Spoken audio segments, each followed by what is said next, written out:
Mr. Liang, please wait. You were not deceived. You were mistranslated. What did you say? The negotiation failed because your words were changed. What? Get her out of here. Monica Whittaker did not whisper it. She said it in the middle of the marble hallway, in front of executives, assistants, security staff, and a Chinese delegation that had already started closing their folders. The woman she was pointing at stood beside a linen cart, gray housekeeping uniform, plain black shoes, hair pulled back, one hand resting on a stack of folded towels. Her name tag said Alana. Nothing more. Monica stepped closer, her heels striking the floor like small gunshots. "You think this is the moment for a cleaning woman to play hero," she said. "A $1 billion negotiation is collapsing, and you want me to believe you can fix it?" Alana Brooks did not move. She was 28 years old, quiet-faced, dark-skinned, and calm in a way that made people uncomfortable. Not weak, not frightened. Calm. The kind of calm that comes from surviving rooms where no one thinks you belong. At the far end of the hallway, Victor Liang stood with his briefcase in his hand. He was the lead investor, 56 years old, controlled money that could build airports, factories, and entire neighborhoods. His face was still, but his eyes were tired, not confused anymore. Done. His interpreter, Ethan Cole, stood beside him with sweat shining along his upper lip. The American executive Hibbs kept looking at each other, waiting for someone important to save them. Nobody looked at Alana, except Monica, and Monica looked at her like she was a stain. "Go back to whatever floor you came from," Monica snapped. "This hotel pays you to clean bathrooms, not speak in boardrooms." A soft sound passed through the hallway. Not laughter exactly. Worse. The sound people make when cruelty gives them permission to stay silent.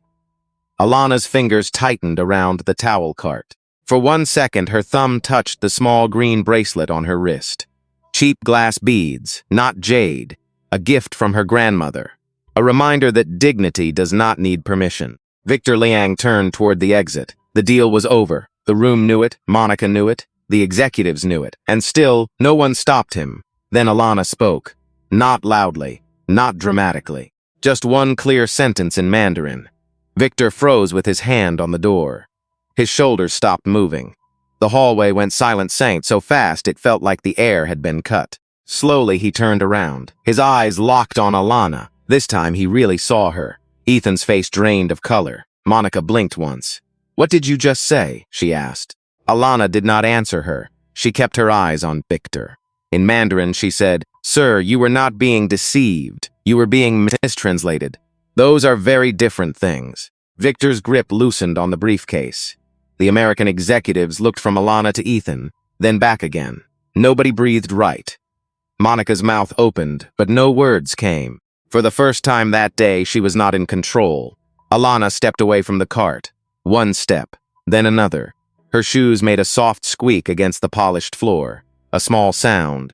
Almost nothing, but everyone heard it. She reached into the pocket of her housekeeping apron and removed a folded card. Not an employee badge. Not a note. A black access credential with a silver seal. Thomas Reynolds, the hotel's general manager, saw it first. His face changed. Recognition, fear, then respect.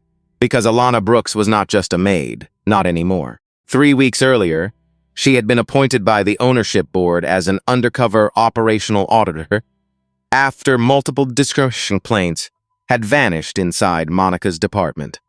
And Victor Liang's delegation was part of that audit. Alana had not come to clean rooms. She had come to find out who got treated like a human being when no one powerful was watching. Now the answer stood in front of everyone.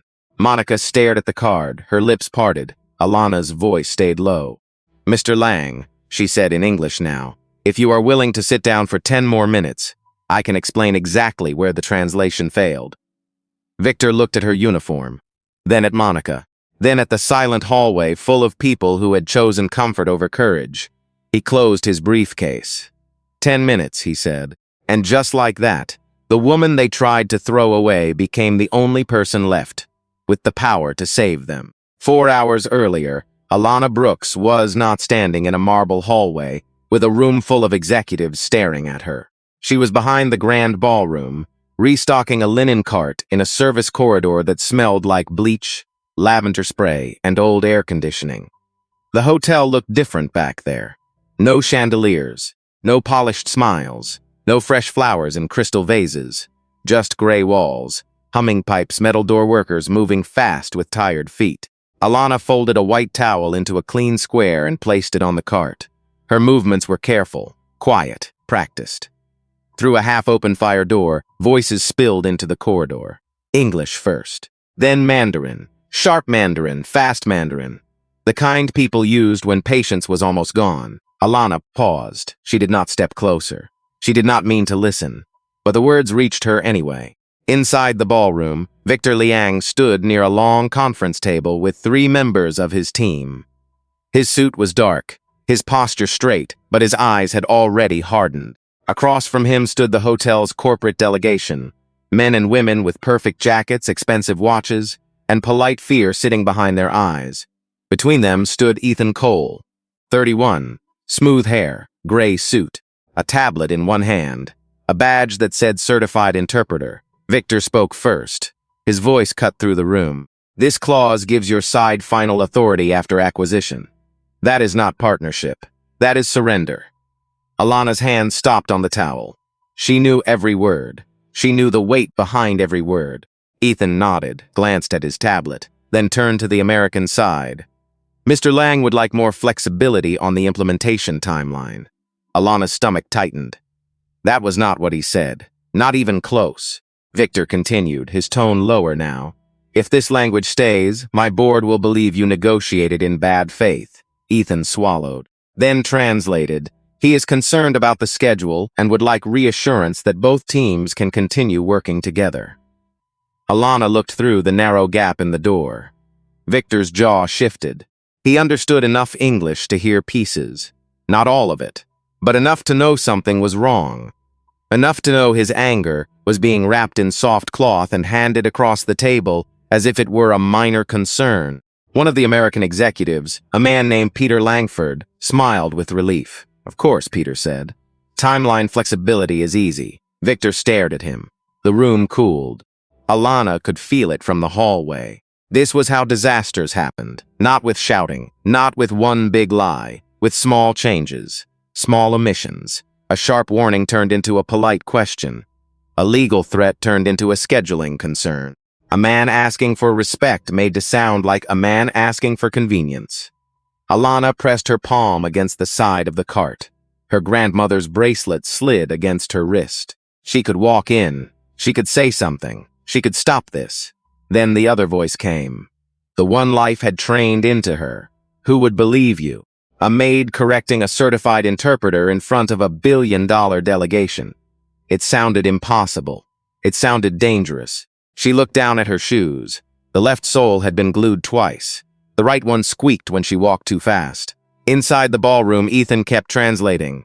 Badly, smoothly, confidently. That was the worst part. He did not look nervous. He looked professional. And in America, sometimes professional packaging mattered more than truth. Alana picked up another towel. Her fingers were tight. She folded it once, then again. Victor said something else, slower this time. If we cannot trust the words, we cannot trust the deal. Ethan opened his mouth. Alana whispered the real translation under her breath. Perfectly. Word for word. No one heard her. No one saw her. She stood 5 feet from the truth, and might as well have been invisible. A banquet server brushed past her with a tray of empty glasses. You good? He muttered. Alana blinked. Yes, she said. But she was not good. She watched the fire door swing halfway shut. The voices became muffled. The deal kept slipping. And Alana Brooks, the only person in that hallway who understood both sides, pushed her linen cart toward the elevator like a woman walking away from a burning building, with a bucket of water in her hands. By 12:15, the employee break room was almost empty.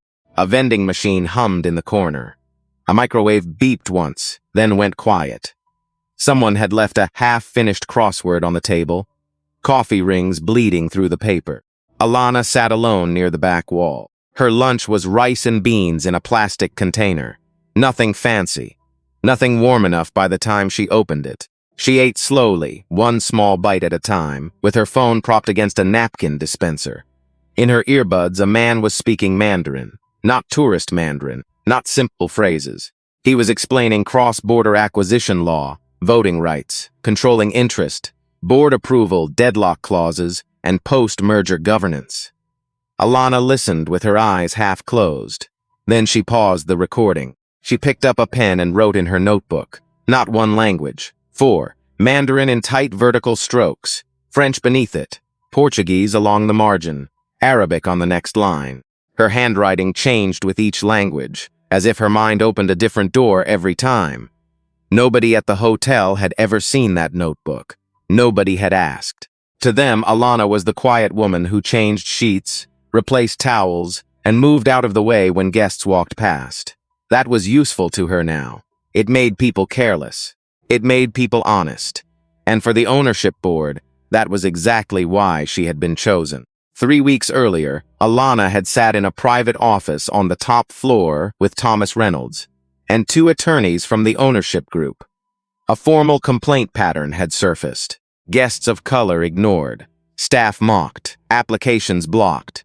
Incidents buried before they reached human resources. Monica Whitaker's department appeared in too many of those reports. Thomas had looked across the table and said, "We need someone they will underestimate." Alana had not smiled. She knew what he meant. She also knew the cost. So she signed the temporary auditor agreement. Limited authority, direct reporting access, full protection under company policy. Her cover assignment was housekeeping. Officially, she was a transfer from another property. Unofficially, she was there to see what power did when it thought nobody powerful was watching. And now, what she had seen was worse than bad service. It was rot. Alana closed the notebook. Across the room, 2 banquet servers walked in. One of them, Marcus Hill, 26, leaned against the counter and rubbed his eyes. "Ballroom meeting still a mess?" the other asked. Marcus gave a dry laugh. "Man, they got suits in there sweating through $1,000 jackets." He opened the fridge, then stopped when he noticed Alana. His voice lowered. Alana looked down at her food. She had learned that silence made people reveal themselves. The second server whispered, "I heard Monica already blamed Ethan." Marcus shook his head. "Monica blames everybody. That woman would blame the carpet if a guest tripped." Alana glanced up. Marcus noticed her face and softened. "You okay, Alana?" She nodded, but he did not believe it. He walked over and set a bottled water beside her container. "Take it," he said. "You've been running floors all morning." She looked at the bottle, then at him. "Thank you." Simple words, but they landed gently. Kindness did not fix injustice, but sometimes it kept a person from going numb. A few minutes later, Alana clocked back in and pushed her cart to the service elevator. The metal doors closed with a dull groan. Her reflection stared back at her from the scratched steel. Housekeeping uniform, plain shoes, auditor credentials hidden under folded towels in the bottom shelf. A secret inside a secret. The elevator climbed to the 14th floor. When the doors opened, the hallway was quiet and expensive. Thick carpet swallowed every sound. The air smelled like white lilies and furniture polish. Alana stopped at suite 1408 and knocked twice. No answer. She opened the door with her key card. Inside, sunlight fell across a cream-colored bed. A tray sat on the desk. Beside it was a handwritten note from a guest, French. Elegant, careful French. A request for hypoallergenic pillows. No synthetic fill, severe allergies, Alana read it once. Then she pulled a hotel notepad from the drawer and wrote back in French. Smooth, warm, precise. Every accent mark in place.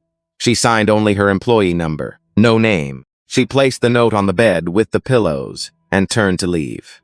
At the doorway, Margaret Ellis stood frozen. 61 years old, silver hair, sharp eyes.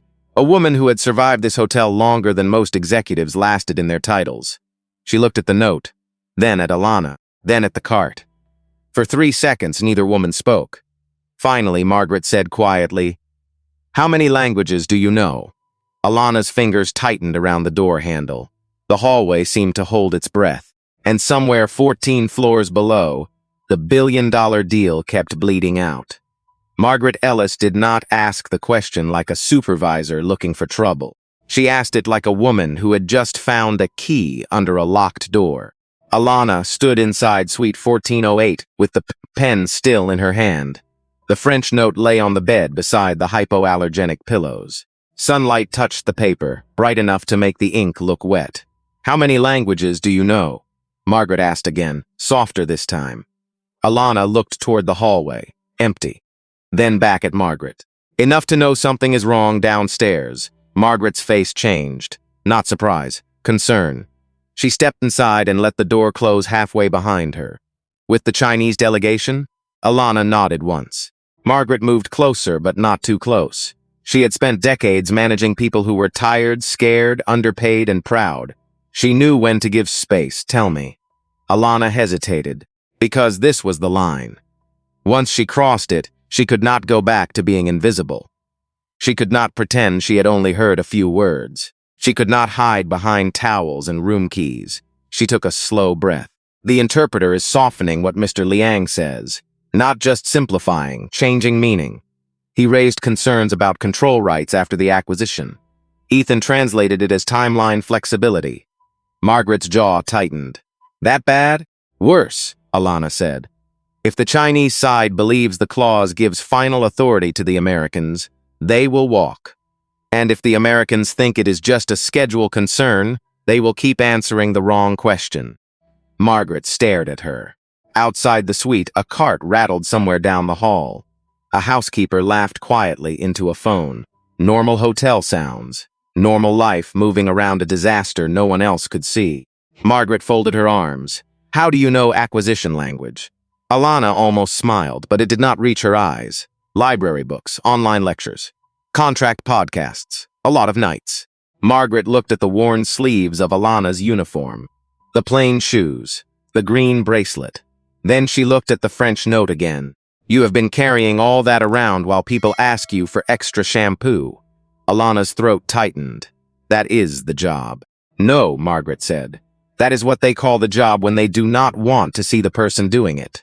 The words landed hard. Alana looked away. For a moment, she was not in a luxury hotel. She was in a small kitchen on the south side of Chicago, 9 years old, watching her grandmother Ruth Brooks wash rice in a dented pot. Ruth had hands rough from cleaning offices downtown. Hands that smelled like lemon soap and winter cold.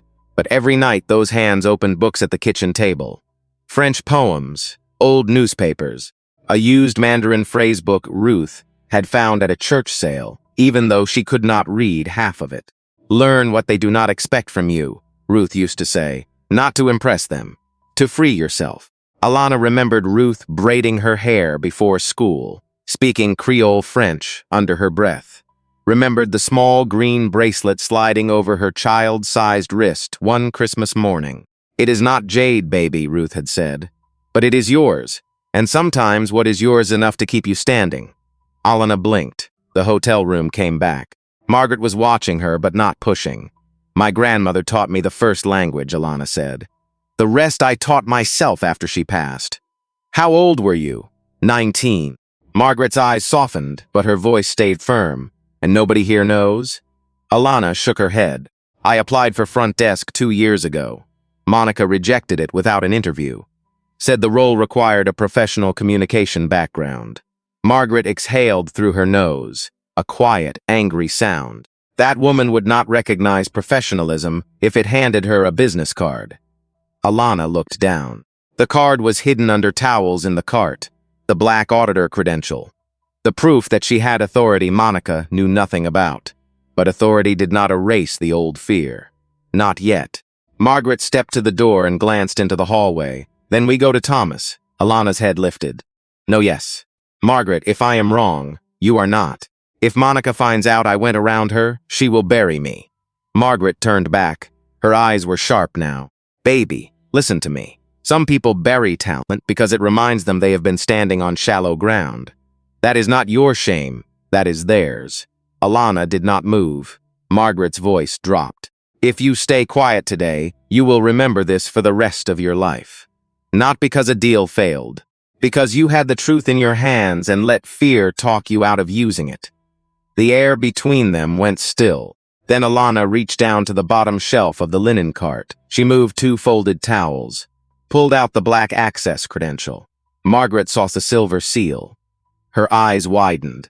Alana clipped it to her uniform. Small click, loud as thunder. "Then we go now," Alana said. And downstairs, Victor Liang was already closing his folder. The elevator dropped from the 14th floor with a low metal hum. Alana stood beside Margaret, eyes fixed on the changing numbers above the doors. 14, 13, 12. Her hands were still. Her breathing was not. Margaret noticed. She did not touch her. She just stood closer, shoulder nearly brushing Alana's sleeve. The way people do when they want to say, "I am here," without making it a performance. At 10, Alana looked down at the black credential clipped to her uniform.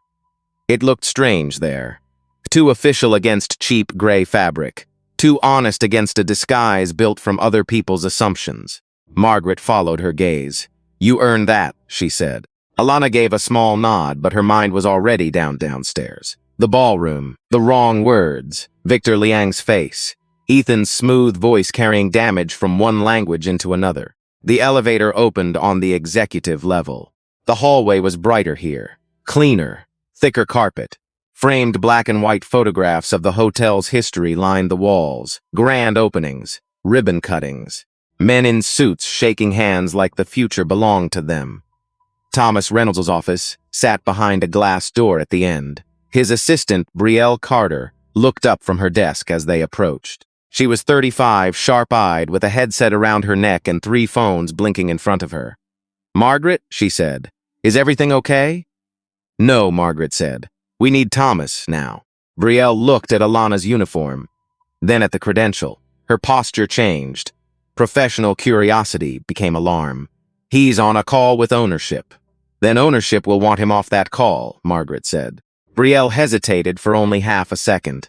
Then she stood, knocked once, and opened the office door. Inside, Thomas Reynolds stood near the window with his phone pressed to his ear. He was 50, tall, silver at the temples. The kind of man who had learned to keep his face calm, even when the building was burning. He turned when he saw them. At first, irritation. Then he saw Alana's credential. The irritation vanished. "I'll call you back," he said into the phone and ended the call. Nobody sat down. Thomas looked at Alana. "What happened?" Alana stepped forward. Her voice wanted to shake. She would not let it. "The interpreter assigned to the Liang delegation is materially altering the meaning of Mr. Liang's statements." Thomas did not blink. Materially how? He changed a control rights concern into a scheduling concern. He changed a bad faith warning into a request for reassurance. If the American side keeps responding based on his translations, Mr. Liang will leave believing the hotel group misled him. Thomas's eyes narrowed. "That is a serious allegation." "Yes, sir. Can you prove it?" Alana reached into her apron pocket and pulled out her notebook. The old one. The battered one. The one held together by a rubber band and years of not quitting. She opened to a page from that morning. Mandarin phrases on the left. English equivalents on the right. Legal terms circled. Control authority, final approval. Joint governance. Board deadlock. Thomas walked closer. His expression changed again. He was not looking at a cleaning woman now. He was looking at evidence. Margaret stayed near the door, arms folded, watching him watch Alana. Thomas pointed to a line. "Translate this." Alana did. "Clean. Precise. No hesitation." He pointed to another. She translated that too. Then he opened a folder from his desk, pulled out a printed excerpt of the draft acquisition summary, and slid it toward her. This paragraph. Mandarin side note. Alana read it once. Her face tightened. "What is it?" Thomas asked. "It says Mr. Liang believes final operating authority transfers to the American entity after closing." Thomas went still. "That is not what the English clause says." "No," Alana said. "The English clause establishes shared authority with a deadlock review panel." Thomas looked at Brielle. Brielle had one hand over her mouth. Margaret whispered, "Lord." The office seemed smaller now, the air heavier. Thomas picked up the phone, then stopped. He looked at Alana again. "Why did you not come sooner?" The question hit harder than he meant it to. Alana looked at the photographs on the wall, all those smiling men, all those names engraved in brass. Then she looked back at him. Because people hear a uniform before they hear a voice. Thomas absorbed that. He did not defend the hotel. He did not excuse it. Good men, when they are honest, know when silence is guilt. He nodded once. You are right. Then he turned to Brielle. Cancel Ethan Cole's interpreter access. Notify legal, quietly, no scene. Brielle moved fast. Thomas looked at Alana. I need you in that room. Alana's heart kicked once. Margaret's eyes stayed on her. Thomas continued, not as housekeeping, as an authorized operational auditor and language liaison for ownership. But understand me, if you step in, every word matters. This is not about proving Monica wrong. This is about preventing two sides from walking away angry because nobody respected the truth enough to carry it correctly. Alana nodded. I understand. Thomas lowered his voice. Can you do it? For a brief second, Ruth Brooks was in the room with her. A warm kitchen, a cracked table, a grandmother's tired hands placing a library card in a young girl's palm. Language is yours. Alana straightened. Yes, she said, I can. Downstairs, a conference chair scraped against the ballroom floor. Victor Liang stood, and the deal began to die. Victor Liang stood so suddenly that the legs of his chair scraped across the ballroom floor. The sound cut through the room. Ethan Cole stopped mid-sentence. Peter Langford looked up from his folder, his smile frozen in place. Monica Whittaker took one step forward, then stopped. She had spent the last 10 minutes pretending the meeting was still under control. Now everyone could see the truth. It was not. Victor closed the leather folder in front of him, slowly, carefully, like a man closing a door he had already decided would never open again. He spoke in Mandarin. His voice was not loud. It did not need to be. We came here prepared to invest in partnership, but partnership requires honesty. Your side has answered questions we did not ask. You have ignored concerns we repeated. Either you do not understand us or you do not respect us. Both are unacceptable. Ethan swallowed. His eyes flicked to Monica, then to Peter, then back to Victor. He translated with a weak smile. Mr. Lang feels the discussion has not been as productive as expected. He would like to pause and revisit the matter later. Alana heard the lie from the hallway. She had just stepped out of the executive elevator, with Thomas on one side and Margaret behind her. The ballroom doors were open. Inside, glass water pitchers caught the light. Legal pads lay scattered across the table. $40 million in preparation sat useless under soft ceiling lamps. And one man's truth had just been softened into nonsense. Thomas whispered, Is that accurate? Alana's eyes stayed on Victor. No, that was all she said. No drama, no anger, just no. Inside, Victor pushed his chair in. Daniel Chen stood behind him, pale and tense. The rest of the delegation began gathering documents. Monica moved fast. Mr. Lang, she said, her voice too bright, too polished. Please, let us get you coffee. Let us bring in another translator. There is no need to make a final decision in frustration. Victor did not look at her. That scared her more than anger would have. Peter turned to Ethan. Tell him we can adjust the timeline language today. Ethan opened his mouth. Alana stepped into the room before he could speak. For a moment, nobody understood what they were seeing. A housekeeping uniform at the edge of $1 billion negotiation. A black woman with a linen cart still visible in the hallway behind her. A black credential clipped to her chest. Monica saw the uniform first. Not the credential. Of course she did. Her face twisted. What are you doing here? Alana kept walking. Monica blocked her path. I told you to stay away from this meeting. Thomas entered behind Alana. Monica, he said. His tone was low, a warning. Monica barely heard him. Her attention was locked on Alana. This is not a hallway for staff mistakes, Monica snapped. You do not walk into a private negotiation because you overheard a few foreign words and got excited. The room went dead quiet. Daniel Chen's eyes sharpened. Victor slowly turned. Alana stood still. The humiliation was public now. No cover, no polite phrasing, no human resources language. Just the old ugly thing, standing in an expensive room with a designer suit on. Margaret appeared in the doorway, her mouth tight with fury. Thomas said, Stop. But Monica had already gone too far to recognize the edge. She cleans rooms, Monica said, pointing at Alana. That is all. She is not corporate. She is not legal. She is not qualified to speak for this hotel. Alana looked at her. For the first time, she let Monica see the calm underneath the silence. I am not here to speak for the hotel, Alana said. I am here to protect the truth. Monica gave a short laugh. Then Alana turned away from her. She looked directly at Victor Liang, and in Mandarin, without a pause, without a tremor, she repeated his last statement back to him. Word for word, not cleaned up, not softened, not made comfortable for American ears, exactly as he had said it. Victor's face changed. Daniel Chen lowered the papers into his hand. Ethan went still. Peter's pen slipped from his fingers and tapped against the table. Alana continued in Mandarin. You said partnership requires honesty. You said your concerns were answered as if they were different questions. You said either this side does not understand you, or it does not respect you. She took one breath. Then she said the sentence that turned the room cold. Mr. Cole did not translate that. Nobody moved. Ethan's lips parted. Monica stared at him. Thomas stared at Monica.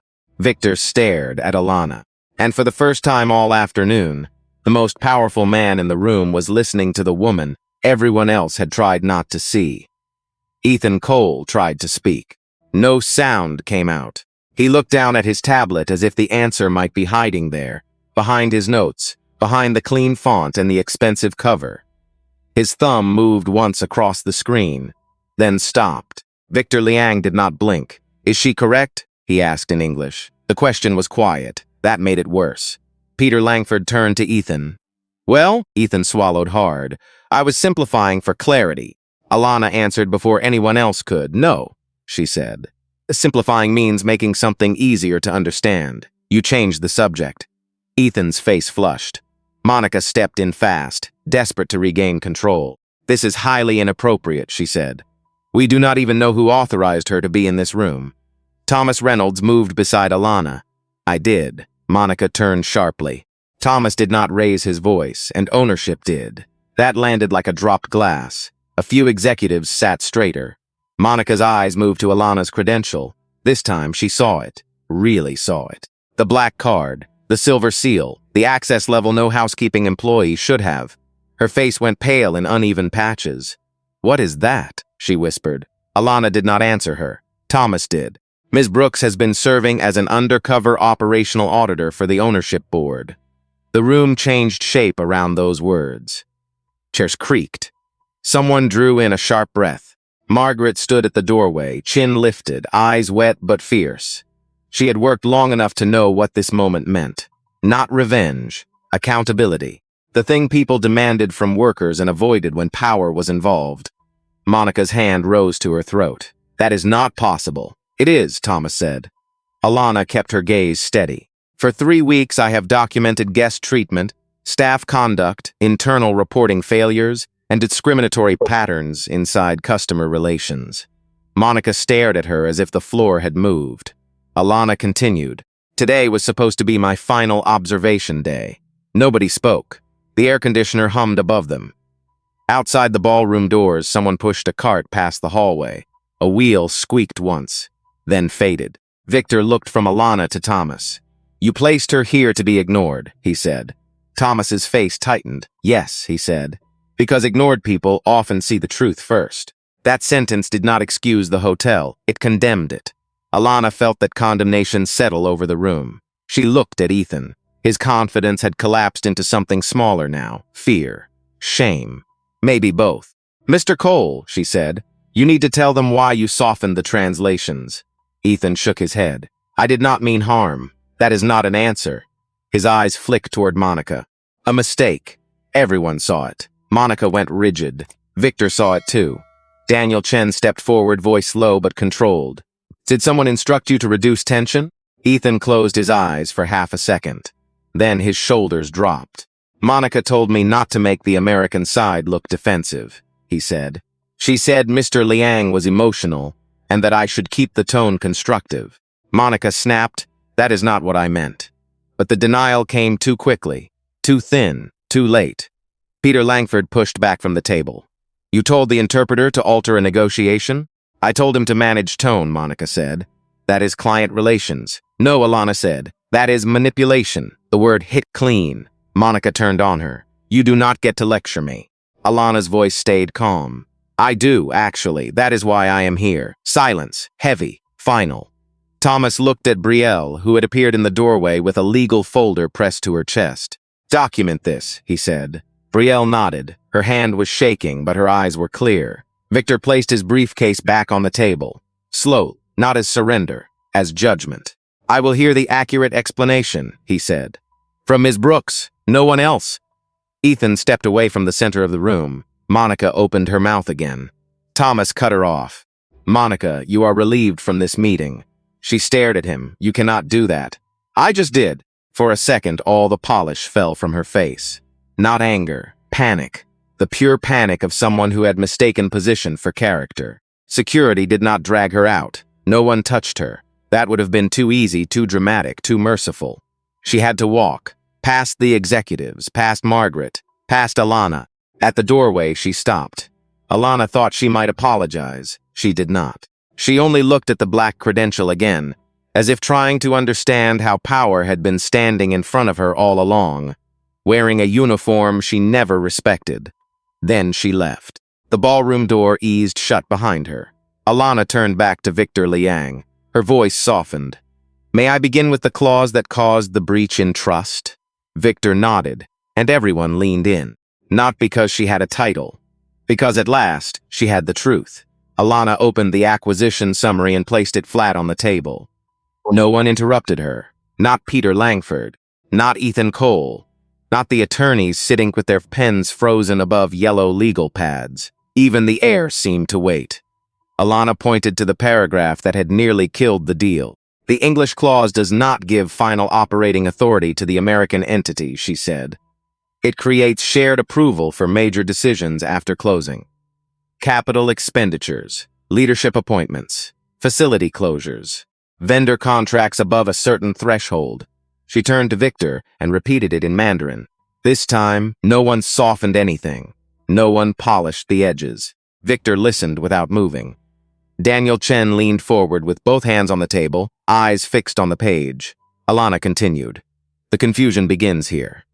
She tapped one sentence. "This phrase was explained to your team as final authority. But in this context, it means administrative lead during the transition period. That is different. Very different." Daniel looked at Victor and translated a quiet aside, but Victor raised one hand. "No," Victor said in English. "Let her continue." The room understood the meaning behind that. He trusted her voice more than theirs. Peter Langford swallowed. For the first time all day, he looked ashamed instead of inconvenienced. "I need to say something," Peter said. Thomas looked at him carefully. Peter removed his glasses and rubbed the bridge of his nose. "We should have caught this. We relied on a clean process because it looked clean. That was our mistake." Alana looked at him. Not warmly, not coldly, just directly. "Clean process is not the same as honest process." Peter nodded. "You are right. That small admission shifted something. Not enough to erase damage. Enough to begin repairing it." Victor leaned back. His voice was steady. "What protection exists if the review panel deadlocks?" Alana translated his question into English, then waited. Peter answered slowly, choosing each word like a man finally aware that words could either build trust or burn it down. "Independent arbitration, within 30 business days. Both sides appoint one representative. A neutral third party is selected from a pre-approved list." Alana translated. Victor's eyes narrowed. He asked another question. Then another. The room found a new rhythm. Question, translation, answer, translation, no performance, no ego, no one rushing to win. For 45 minutes, Alana carried the room across a bridge that should have existed from the start. Her voice did not shake, but inside, she felt every step. She felt Ruth Brooks in that small Chicago kitchen. She felt every library table where she had sat after a shift, fighting sleep while copying grammar rules by hand. She felt every time a guest had looked past her. Every time a manager had said not qualified. Every time someone had mistaken quiet for empty. And now, in this room full of money and law and power, the truth moved through her. Not because she was special in a magical way. Because she had worked. Because she had listened. Because she had refused to let the world decide the size of her mind. Near the wall, Margaret watched with one hand pressed against her chest. She did not cry, not yet, but her eyes shone. Brielle typed notes on her tablet, shoulders stiff, capturing every correction, every admission, every procedural failure. Ethan sat at the far end of the table, silent. His face had lost its color. He was not the villain in the loudest sense. That made it harder. He had not shouted.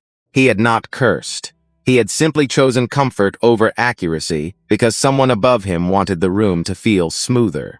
And that choice had nearly cost everyone everything. At last, Victor closed the document. This time, not like a door, like a decision. He looked at Thomas. The deal can continue. A breath moved through the room. Then Victor raised one finger. With conditions, Peter sat straighter. Thomas nodded. Victor turned to Alana. Ms. Brooks remains attached to this process as cultural and linguistic liaison. Direct access to both legal teams. No filtering. No management interference. Alana felt the words before she fully understood them. Peter answered first. Agreed. Thomas followed. Agreed. Victor looked at Alana. Do you accept? For a moment, she saw the linen cart in the hallway. The folded towels. The life everyone thought was all she was. Then she touched the green bracelet on her wrist. Yes, she said. I accept. Victor stood. So did everyone else. He gave Alana a small bow, respectful, measured, real. And in that quiet gesture, the room learned what it should have known before the crisis. Dignity is not granted by a title. It is recognized by people brave enough to see it. The bow lasted only a second. But people remembered it longer than the meeting. Victor Liang, a man who rarely showed emotion in negotiations, lowered his head to Alana Brooks in front of executives who had ignored her name tag all morning. No applause followed. It was not that kind of moment. It was quieter, heavier, the kind of moment that makes people look at their own hands and wonder what they have permitted by doing nothing. Peter Langford was the first to move. He stepped around the table and extended his hand to Alana. I owe you an apology, he said. His voice was rough. Alana looked at his hand, then at his face. She shook it. Not to comfort him, not to absolve him, because accountability, when it is real, has to begin somewhere. Peter held the handshake for only a beat. We should have listened sooner, Alana answered softly. Yes, no anger, no decoration, just yes. It landed harder than any speech. Across the room, Daniel Chen approached with his phone still in his hand. He looked younger now, less guarded. He gave her a small smile. When you answered the restroom question, he said, I thought maybe I was tired. Alana almost smiled. You were not tired. No, Daniel said. I was relieved. His voice lowered. Do you know what it feels like to speak clearly and still not be heard? Alana looked at him. She knew, not from boardrooms, from front desks, from job applications, from hallways where people spoke over her because they thought her silence meant nothing was there. I do, she said. Daniel nodded. For a moment, the billion-dollar deal disappeared. There were only two people standing in a room full of power, recognizing the small violence of being misunderstood on purpose. At the far end of the table, Ethan Cole remained seated. His tablet lay dark in front of him. Thomas walked over and stood beside him. You will provide a full written statement to legal before you leave the property, Thomas said. Ethan nodded without looking up. Am I fired? That decision is not mine alone, Thomas said. But your access is suspended immediately. Ethan's mouth tightened. I thought I was keeping the meeting calm. Alana heard him. She turned. Calm is not the same as honest. Ethan looked at her then, really looked. His eyes were wet, though he fought it. I know that now. Alana did not punish him with silence. She also did not rescue him from consequences. Then remember it, she said. Especially when the person speaking is not the one with power in the room. Ethan bowed his head. Outside the ballroom, Monica Whittaker stood near the corridor window with her phone pressed to her ear. Her voice shook. No, I do not know how long this review will take. No, I was not informed she was an auditor. She stopped talking when the ballroom doors opened. Everyone came out slowly. Victor first. Then Daniel, then Peter, then Thomas, then Alana. Monica saw them all. Then she saw Alana standing beside Thomas, not behind him. That detail struck her like a slap. For years, Monica had built her authority from distance. Who could enter? Who had to wait? Who stood near the table and who stood by the door? Now the order had changed, and she was outside. Thomas looked at her. Monica, conference room C legal is waiting. Her face hardened. You are making a mistake. Thomas did not blink. No, we are correcting one. Monica's eyes flicked toward Alana. There was hatred there. But beneath it, something smaller, fear. Alana felt it, and it did not satisfy her. That surprised her. She had imagined, maybe, that exposing cruelty would feel clean, like justice would arrive polished and complete.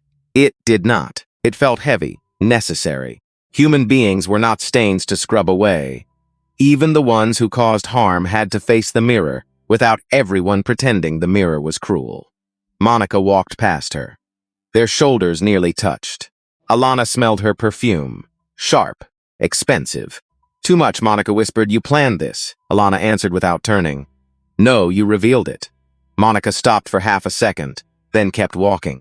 Margaret came up beside Alana and released a breath she had been holding for what felt like hours. You all right? Alana looked down the corridor. Her linen cart was still there, parked near the wall.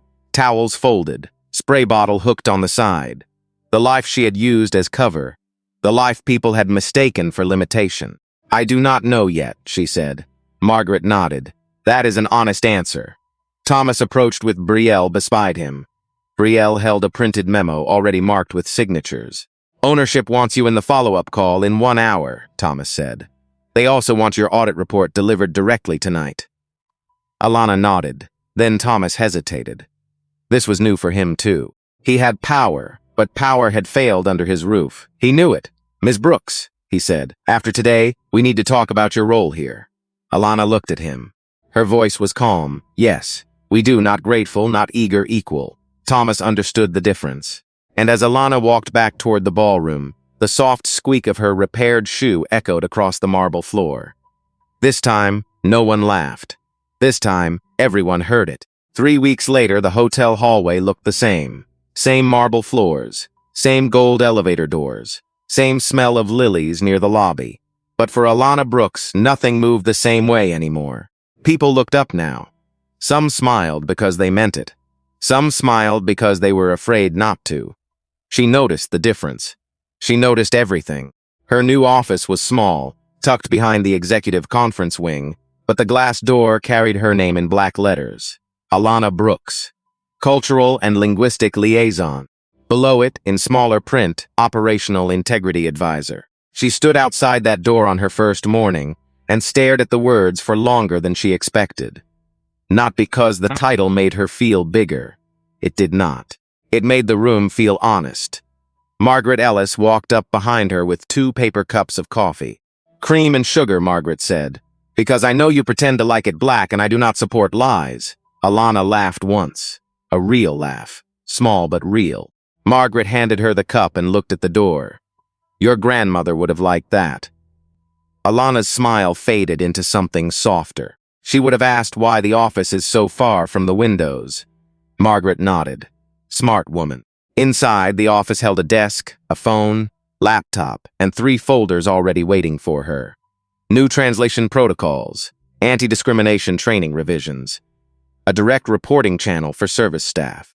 No more complaints disappearing into a department drawer. No more quiet warnings buried under polite language. Thomas Reynolds had kept his word. Not perfectly. No institution changes overnight. But policy had changed. Access had changed. People who had never been invited to speak were now being asked what they had seen. That mattered. Later that afternoon, Alana entered the main conference room for the follow-up call with Victor Liang's legal team. Peter Langford stood when she came in. So did 2 junior associates. Not forced. Not dramatic. Just respect. Victor appeared on the screen from Shanghai late evening on his side. He looked tired, but steady. Ms. Brooks, he said. Good to see you. Good to see you too, Mr. Liang. The call lasted almost 2 hours. No one talked over her. No one filtered her. When language became unclear, the room stopped and made it clear. That was the lesson. Not that translation was useful. Everyone already knew that. The lesson was deeper. Listening is not passive. Listening is an act of respect. When the call ended, Thomas stayed behind. He placed a sealed envelope on the table. Ownership approved your permanent contract, he said. Salary adjustment, benefits, advisory authority, and funding for certification if you want it. Alana looked at the envelope. For a second, she saw a library card instead. Bent at the corner, Ruth Brooks' name printed across it. The first door that ever opened. Her voice dropped. "I want the certification." Thomas nodded. "Then you will have it." Outside the room, Monica Whittaker passed by with a cardboard box in her arms. Her office had been cleared that morning. She was not dragged out. She was not ruined in public. She was reassigned pending the final investigation, required to complete workplace conduct review, and cooperate with legal. Real accountability was slower than humiliation, but it lasted longer. Monica stopped when she saw Alana. Her face was thinner now, less certain. For once, she did not have a sharp sentence ready. Alana stepped into the hallway. The two women stood facing each other beneath the soft white lights. Monica swallowed. "I misjudged you." Alana looked at her for a long moment. "No," she said quietly. "You judged me exactly the way you wanted to. That is different." Monica lowered her eyes. There was no speech after that. No forgiveness forced for the comfort of the guilty. No revenge staged for the comfort of the crowd. Just truth. Clean, unmoved. Alana walked back to her office and closed the door gently. She sat at the desk, touched the green bracelet on her wrist, and opened the first folder. Work was waiting. Real work. The kind that could make the next Alana less invisible. The kind that could teach a building full of powerful people that dignity does not start when someone gets a title. It starts the moment they walk through the door. If this story reminded you to look closer at the people others overlook, like this video. Subscribe for more stories that honor courage and truth, and comment these 3 words. Never stay silent.